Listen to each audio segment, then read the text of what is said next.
होता है जो आपके ग्रुप के जो भी सदस्य होते हैं उन सबको जोड़े रखता है। जब परिस्थिति विकट स्थिति आती है तब वो डगमगाने नहीं देता है, वो प्रकाश स्तंभ की तरह होता है।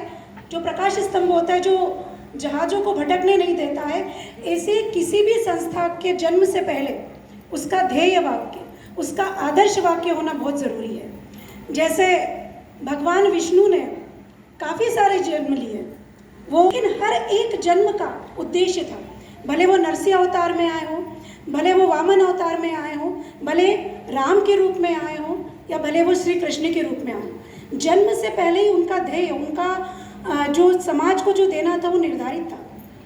तो ऐसे मैंने वैभव से कहा कि ऐसा आपका ये ग्रुप का क्या ध्येय होगा, क्या आदर्श होगा, क्योंकि ध्येय वाक्य, आदर्श वाक्य आपके भविष्य के विज़न को बताता है, आपके उद्देश्य को बताता है, आपके लक्ष्य को परिभाषित करता है और आपके कर्मों को कभी भी हलने नहीं देता है।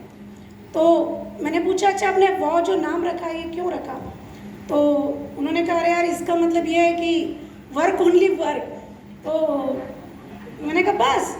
तो अब मैंने बस क्यों कहा, इसके पीछे भी एक थॉट था, क्योंकि मेरा मानना है कि अपने क्षमताओं से छोटा लक्ष्य तय करना अपने आप में गुनाह है।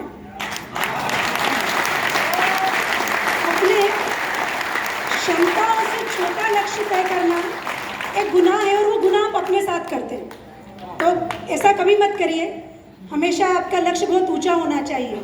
तो जो मैं फाउंडर जैसे प्रधान सर हैं, मोहंती सर हैं, महेश जी हैं और वैभव हैं, इन सब की क्षमताओं से परिचित हूँ, तो मुझे ऐसा लगा कि इसका लक्ष्य कहीं छोटा रख दिया गया है, केवल केंगन बिजनेस पर ही फोकस करना।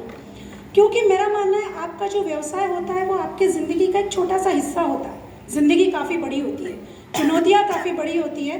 तो मैं चाहती थी कि ये जो ग्रुप बने, ये जो अकेडमी बने, ये केवल केंगन परिवार उस व्यक्ति से ही ना जुड़े बल्कि उनके परिवार के सदस्यों भी से भी जुड़े, उनके घर की महिलाओं से जुड़े, उनके घर के बच्चों से जुड़े, उनके घर के बुजुर्गों से जुड़े और सबसे महत्वपूर्ण उनके स्वास्थ्य से जुड़े।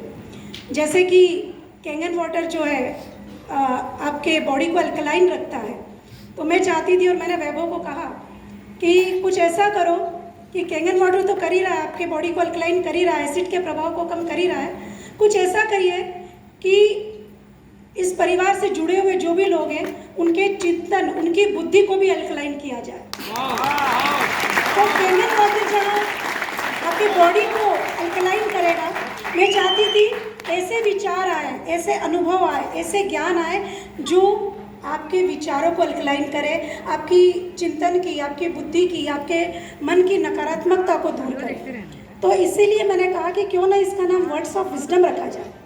तो फिर बात यह है कि सिर्फ विजडम ही क्यों, क्योंकि बहुत सारे शब्द हैं, इंटेलिजेंसी है, क्लेवरनेस है, बहुत सारे शब्द आते हैं। तो विजडम में ऐसा खास क्या है?